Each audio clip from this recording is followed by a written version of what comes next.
Hello à tous, c'est Dan. J'espère que vous allez bien, j'espère que vous allez très bien même. Troisième semaine de la sèche. 4 semaines pour devenir sec, épisode 3. Où est-ce qu'on en est? Qu'est-ce qui s'est passé depuis ce début de semaine? Pour les habitués de la chaîne, vous savez déjà quel jour on est. Vous reconnaissez le décor du CrossFit, vous savez qu'on est jeudi matin. Alors, qu'est-ce qui s'est passé depuis ce début de semaine? Déjà, dans un premier temps, d'un point de vue calories, je suis passé depuis lundi à 2400 calories. Et d'ailleurs, le physique a bien bougé. Pour rappel, j'étais à 2500 calories du coup jusqu'à dimanche dernier, le jour où est sortie la vidéo de l'épisode 2. Et depuis lundi, je suis passé à 2400 calories. Pour ce total de protéines, de glucides, de lipides, toujours à 2004. D'ailleurs, ça va bientôt bouger, très certainement d'ici demain. Donc d'ici demain, je vais passer à 2003. Il va falloir continuer à pousser un petit peu et c'est là qu'on va gratter. C'est là qu'on va grappiller un tout petit peu encore la masse grasse, du coup jusqu'à la fin de la semaine prochaine, qui sera du coup la fin de la 4e semaine, avant de passer en reverse diet.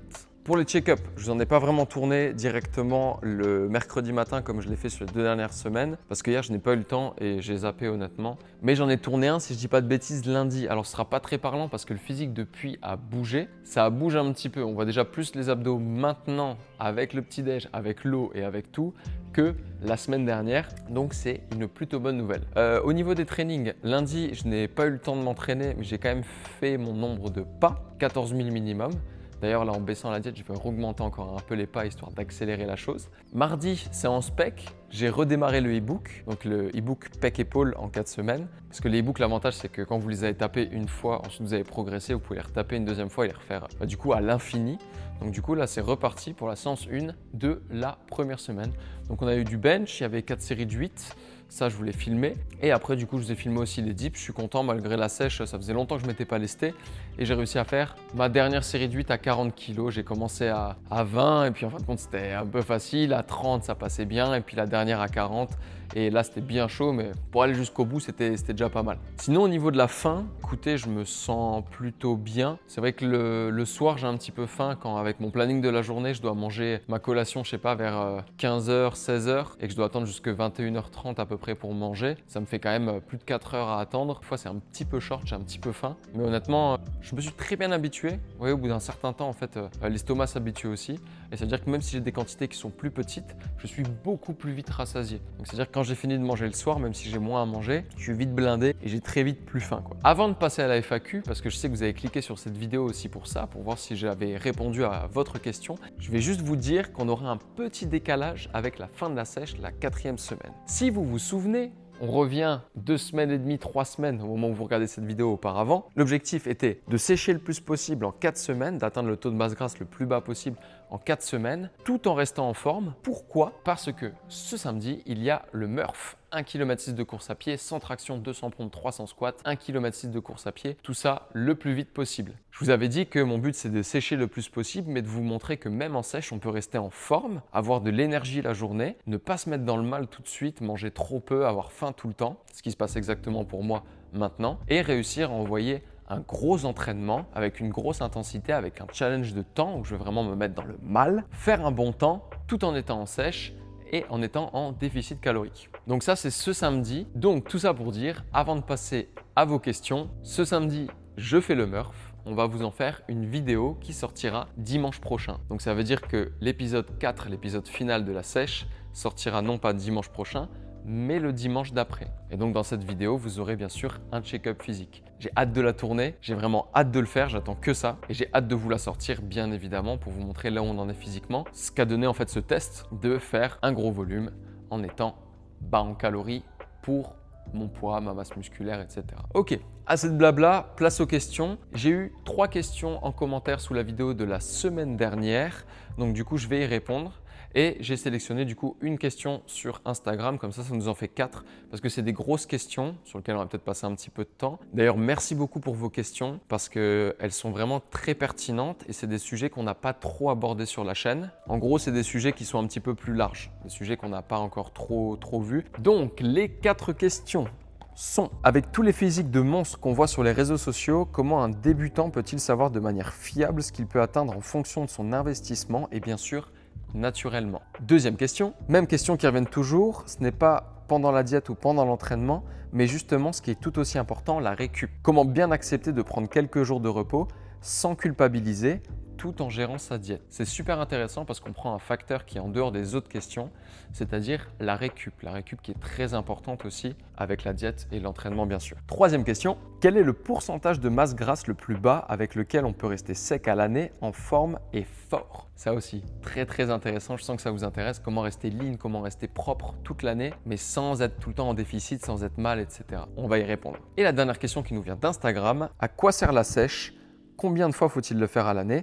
À quel type de personne ça convient et combien de temps dure une sèche? Je vous l'avais dit, on a vraiment que des questions très intéressantes sur des sujets très variés. On va commencer par la dernière, très simplement. Pourquoi c'est logique? Parce qu'on va commencer par les bases. À quoi ça sert la sèche?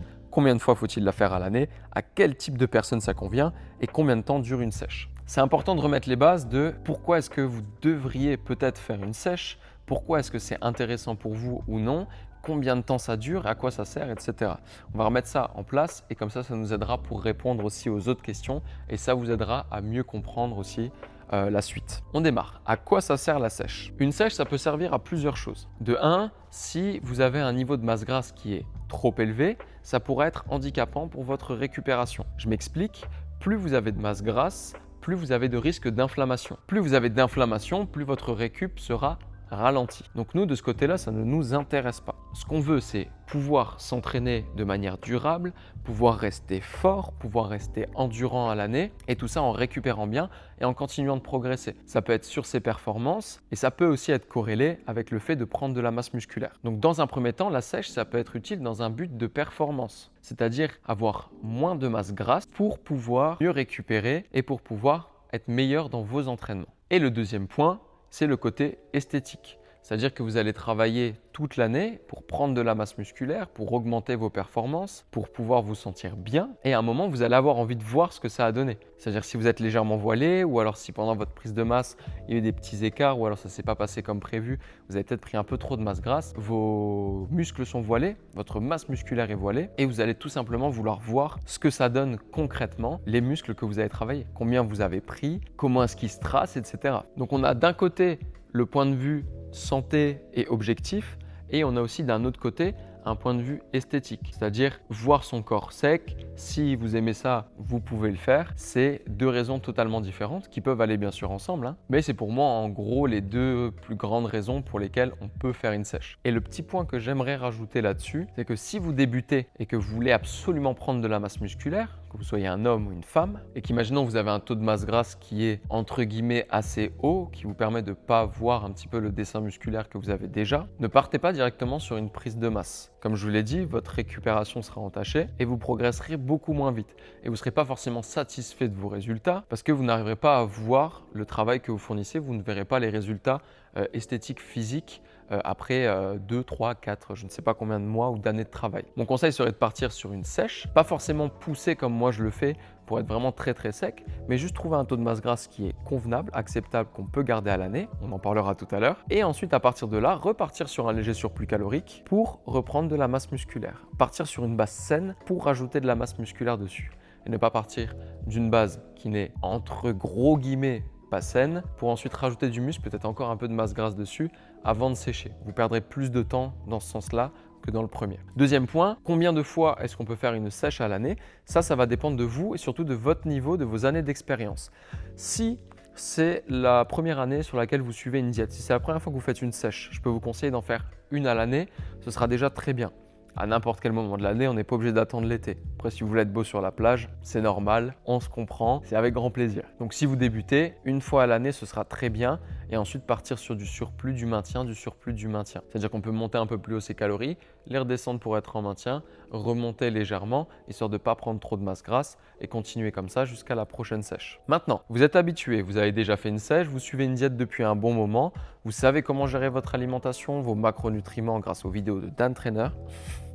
Vous pouvez faire plusieurs sèches à l'année. Je m'explique. Moi, c'est quand même assez rapide, 4 semaines. Honnêtement, j'aurais pu pousser sur 5-6 sans trop de problèmes. En descendant un petit peu plus doucement, j'aurais pu rester chaque semaine à un palier de calories et de descendre de 200 voire 100 calories toutes les semaines. J'aurais pu faire ça beaucoup plus lentement. Donc imaginons, vous partez sur 6 semaines de sèche. vous finissez votre sèche, vous allez partir en reverse diet. Ça, c'est ce qu'on va voir ensemble dans la suite de la série de cette vidéo sur la sèche. Donc, vous allez faire l'inverse d'une sèche. Donc, c'est-à-dire la sèche, vous êtes descendu tout doucement. La reverse, vous allez remonter tout doucement dans l'objectif de ne pas prendre trop de masse grasse et de prendre de la masse musculaire. Vous allez faire ça sur 6 semaines, 8 semaines, peut-être même un petit peu plus. Vous allez arriver à un stade où vous allez commencer à prendre de la masse grasse, donc on va stabiliser. On va rester pendant quelques semaines à ce stade-là et ensuite, on pourra redémarrer une sèche. Donc ça veut dire que toute cette période-là, elle va vous durer au moins 2 à 3 mois en fonction de vous. Donc imaginons tous les 3 mois, vous pouvez amorcer une petite sèche, un petit cut, pour ensuite remonter progressivement, maintenir, etc., puis redescendre. C'est important de quand même pas en faire trop à l'année, parce que sinon votre prise de masse musculaire, elle va en prendre un coup. C'est-à-dire si vous êtes tout le temps en déficit et que vous ne prenez pas de masse musculaire et que vous faites, je sais pas moi, 10 sèches à l'année, en fin de compte, vous allez être sec, mais vous n'allez pas prendre de masse musculaire, vous n'allez pas progresser. Donc c'est assez embêtant. Il faut rester quand même la plupart du temps sur un maintien ou un surplus, avec un taux de masse grasse qui est correct, avant de vouloir redescendre. Ne pas le faire trop à l'année et ne pas le faire de manière trop drastique non plus. Donc, vous voyez là, moi je suis presque à la fin de la 3e semaine. Pour une sèche que je ferai comme ça quelques fois à l'année, ce serait déjà largement suffisant. J'aurais pas besoin de descendre plus bas, je me sens bien, je conserve mes perfs, les poids que je soulève à la salle, j'arrive à garder une bonne endurance, même sur mon volume, je suis très bien. Je pourrais directement recommencer une reverse. Là, du coup, je vous montre en 4 semaines ce que je peux atteindre. Je vais la pousser un petit peu plus loin et après je remonterai. Mais les autres que je vais me faire dans l'année, je ne les pousserai pas aussi bas. Donc du coup, le 4e point, combien de temps dure une sèche? Du coup, celui-là, on vient de l'aborder. Ça va durer entre 3 à 6 semaines à peu près, si vous voulez ne pas pousser trop loin. Et après, vous pourrez remonter tout doucement. Et du coup, il nous reste un point sur cette question. À vrai dire, je pense que ce sera la plus longue à répondre. Les autres, ça ira un petit peu plus vite. À quel type de personne ça convient? On l'a un petit peu abordé dans à quoi ça sert la sèche. Mais à quel type de personne ça convient? Ça peut être tout le monde. Ça veut dire que vous soyez débutant, intermédiaire ou confirmé, vous pouvez faire une sèche.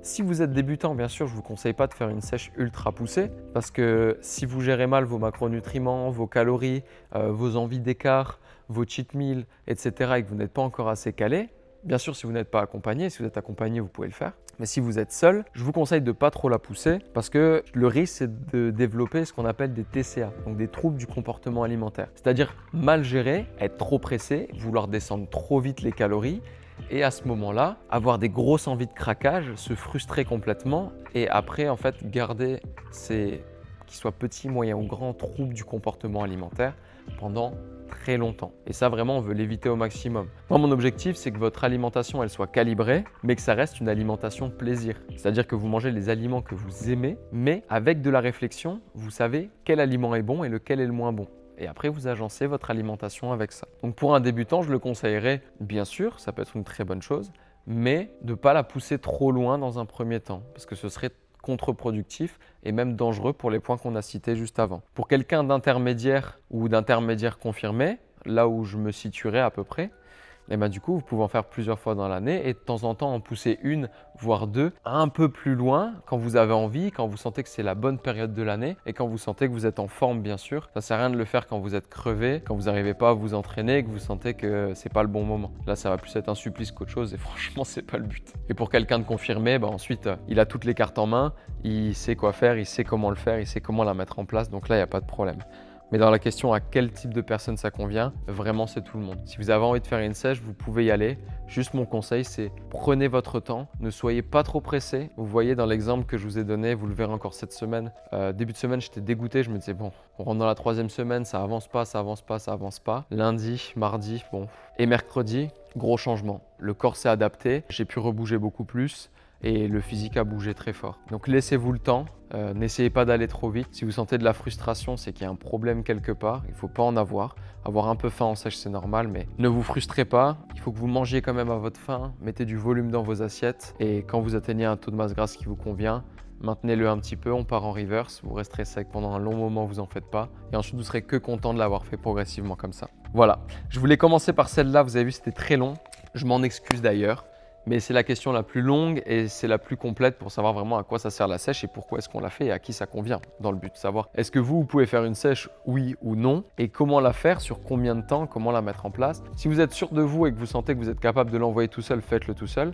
Mais sinon, n'hésitez pas à vous faire accompagner pour une première. Ça peut vous aiguiller, ça peut vous donner des idées de comment la faire, comment la mettre en place, comment manger et d'avoir les vrais conseils d'un professionnel. Je ne dis pas ça pour que vous veniez absolument chez moi prendre un accompagnement nutrition, que ce soit moi ou quelqu'un d'autre. Regardez juste bien que le coach chez qui vous alliez soit quelqu'un de qualifié, qui soit au courant de quoi il parle et surtout qui saura vous apporter des réponses à vos questions et de ne pas juste vous cracher un plan alimentaire, de vous dire c'est comme ça qu'il faut le suivre et puis c'est tout, quoi. Il faut avoir quelqu'un à l'écoute qui puisse répondre à vos questions pour qu'ensuite vous puissiez aussi vous-même le mettre en place. Voilà, première question validée. Merci beaucoup pour celle-là, elle est très intéressante. Et nous, on se retrouve du coup pour la deuxième, troisième et quatrième question qui, je vous rassure, iront plus vite que celle-là. Bon, je viens de rentrer de chez la kiné. Je suis complètement stone. Elle m'a vérifié un petit peu les genoux parce que j'ai des douleurs. Si vous suivez la chaîne depuis un moment, vous savez que l'année dernière, on a fait le tour du Mont Blanc et que ça s'est assez mal terminé pour moi parce que je me suis fait très mal aux genoux au point auquel je n'arrivais presque plus à marcher. Et après, j'arrivais plus à marcher du tout, surtout en descente. Et donc du coup, là, je voulais faire un petit check de mes genoux parce que ça m'arrive de temps en temps d'avoir mal à un genou pendant 3 jours comme ça, pour rien. Et puis ensuite, ça passe et puis ça va mieux. Et puis là, par exemple, j'ai rien. Peut-être dans 2 jours, j'ai mal. Donc voilà, c'est un peu embêtant. Puis en même temps, elle m'a enlevé un gros nœud, un gros point que j'avais dans le dos. Du coup, elle en a profité pour me faire tout le dos, me masser tout le dos. Mais c'était costaud. Attendez, d'ailleurs, elle m'a fait les ventouses. Je ne sais pas si ça se voit. Je vais vous montrer mon dos en avant-première. Je le découvrirai quand je regarderai la vidéo. Hop. Je sais pas si je suis bien cadré. Oh si, putain, j'en vois déjà.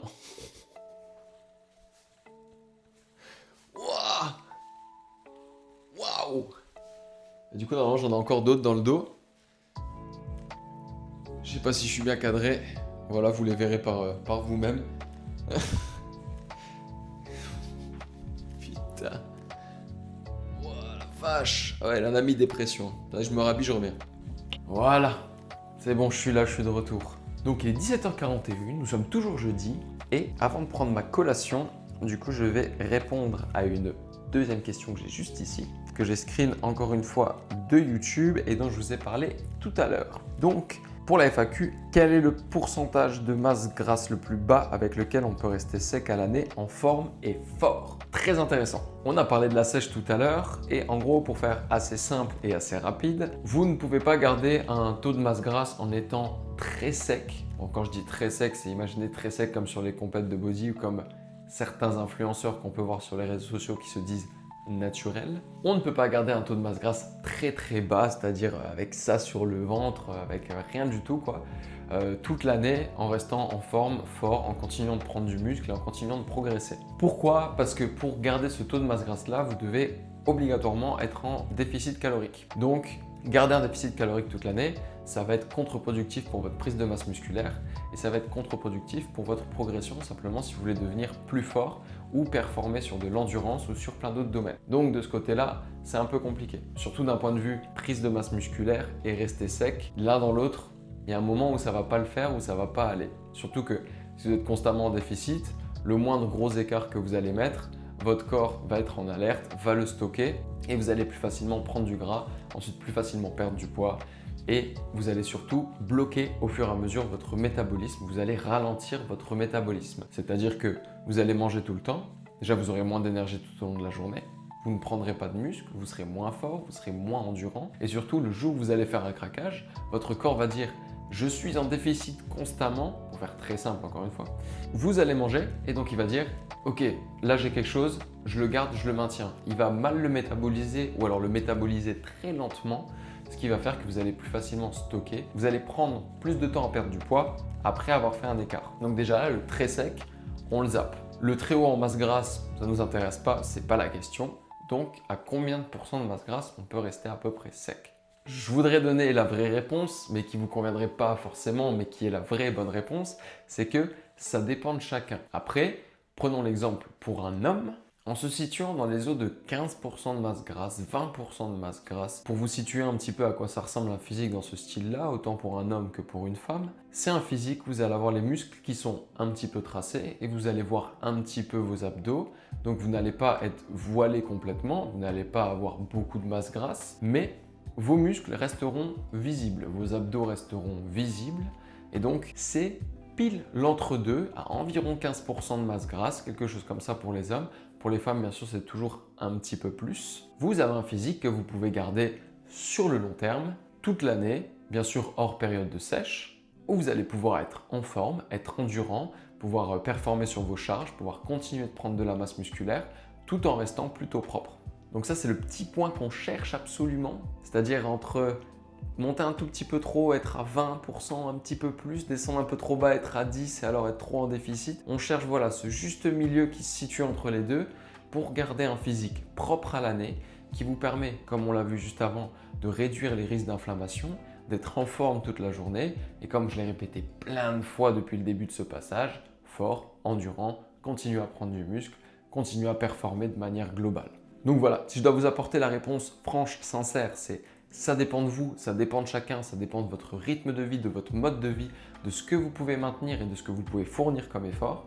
Mais sinon, d'un point de vue, si je devais vous donner à peu près une tranche, pour un homme, on se situerait entre 15 et, à l'écran maximum, 20% de masse grasse, ce qui reste assez sec, donc pour voir du coup vos muscles, votre masse musculaire, pour voir vos abdos, mais en même temps, pas trop sec pour ne pas entretenir un trop gros déficit. Ça va bien sûr demander de bien calibrer sa diète, et d'avoir une dépense qui est bien calibrée tous les jours. Si un jour vous marchez 3000 pas et l'autre 15 000, eh bien forcément, votre physique ne sera pas stable sur le long terme. Donc voilà, ça demande beaucoup d'investissement. C'est pour ça que faire des phases de sèche, de reverse, de maintien, de sèche, de reverse, de maintien, c'est plutôt une bonne solution plutôt que d'essayer de se maintenir tout le temps et de se casser la tête à être tout le temps trop sec. Deuxième question, on est good, j'ai très faim, on se retrouve pour la troisième. Ok, on se retrouve vendredi pour les deux dernières questions de cette FAQ. Donc ce vendredi, petit changement au niveau de la diète. Je suis passé à 2300 calories. Petit check épaule, le creux est toujours là. Ça va, il fait que s'accentuer, c'est que des bonnes nouvelles.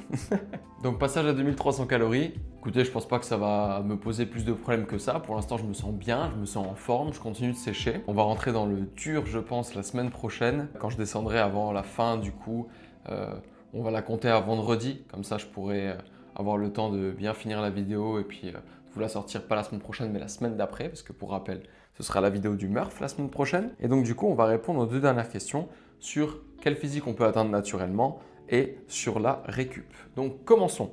Avant-dernière question, avec tous les physiques de monstres qu'on voit sur les réseaux, comment un débutant peut-il savoir de manière fiable ce qu'il peut atteindre en fonction de son investissement et bien sûr naturellement? Alors, on va remettre en contexte juste deux trucs. L'investissement, ça va dépendre de chacun déjà.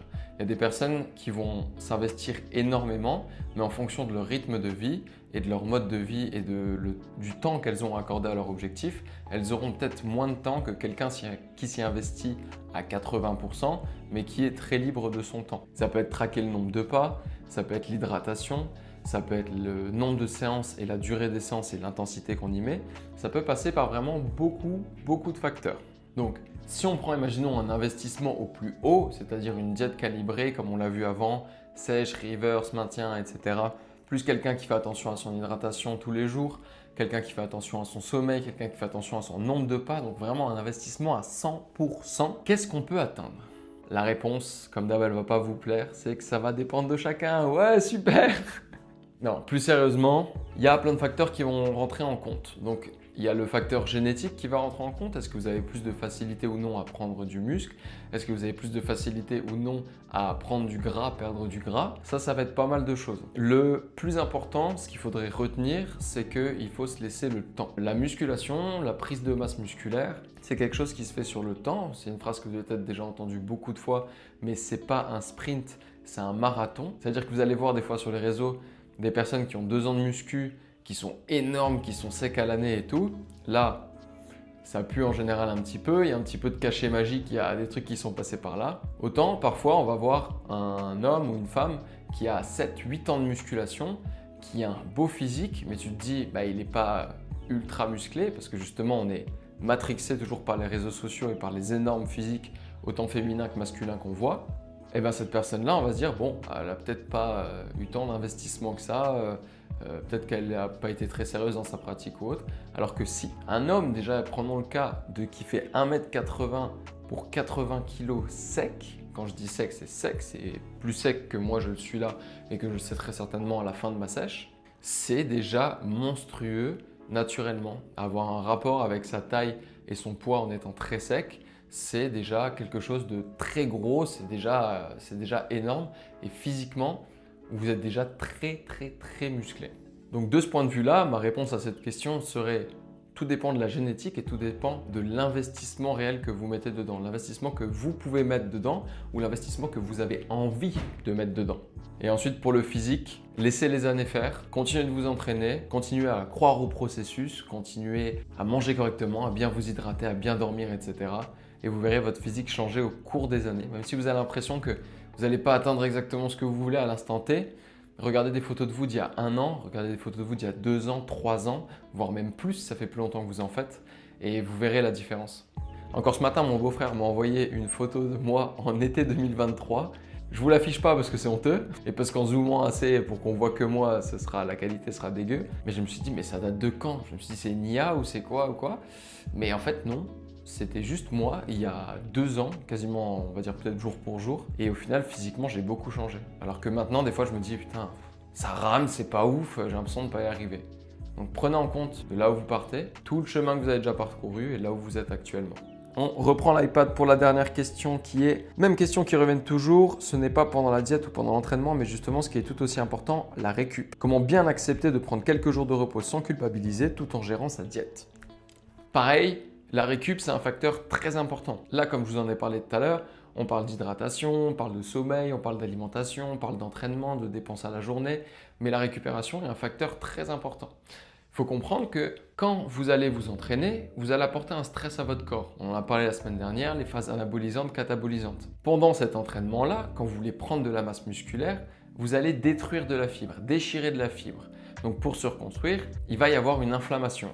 Il va falloir soigner cette inflammation et la fibre qui s'est déchirée ne va pas recréer de nouveaux tissus, mais va se reconstruire plus grosse et plus résistante, ce qui fait augmenter la taille de vos muscles et la tension que vous pouvez appliquer dessus, donc les charges que vous allez pouvoir soulever.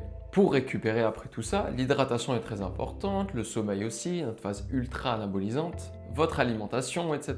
Mais la récup a un facteur très important. Je prends un exemple. Comme beaucoup de mecs qui commencent la musculation, et j'ai été dans ce cas-là, vous allez commencer la musculation et vous allez vous dire j'ai envie de faire les pecs. Vous allez faire les pecs 4 fois par semaine. Au début, vous allez prendre, ça va être magnifique. Et au bout d'un moment, vous allez stagner. Vous allez commencer à avoir des douleurs dans les pecs, dans les épaules. Vous allez arrêter de prendre de la masse musculaire. Vous allez avoir des déséquilibres parce que vous bossez trop un point plus qu'un autre. Et ça arrive très souvent parce que on ne prend pas assez de récup, soit entre les groupes musculaires, ou alors pas assez de récup en tout. Ce qui peut amener à beaucoup de fatigue dans le corps, même si vous répartissez bien. Imaginons, on prend un exemple très simple qu'on fait très souvent en musculation. Un PPL, push-pull leg, c'est-à-dire on va travailler pec, triceps, épaules, dos, biceps et les jambes.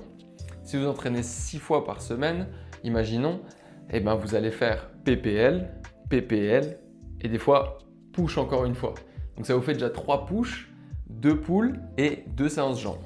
Vous n'allez pas avoir de repos, votre corps va être constamment sollicité et votre récupération du coup sera entachée. Parce qu'à un moment, votre corps, il faut comprendre qu'il lui faut du repos aussi. Il faut qu'il se repose, il faut qu'il ait par exemple rien à régénérer sur les quelques jours de récup que vous allez avoir pour ensuite être en forme, pour réattaquer, imaginons une nouvelle semaine et pouvoir remettre du volume, remettre de la déchirure, reconstruire correctement. Ne pas prendre en compte juste le repos entre vos muscles, mais aussi le repos net, c'est-à-dire sans séance de sport, sans musculation par exemple.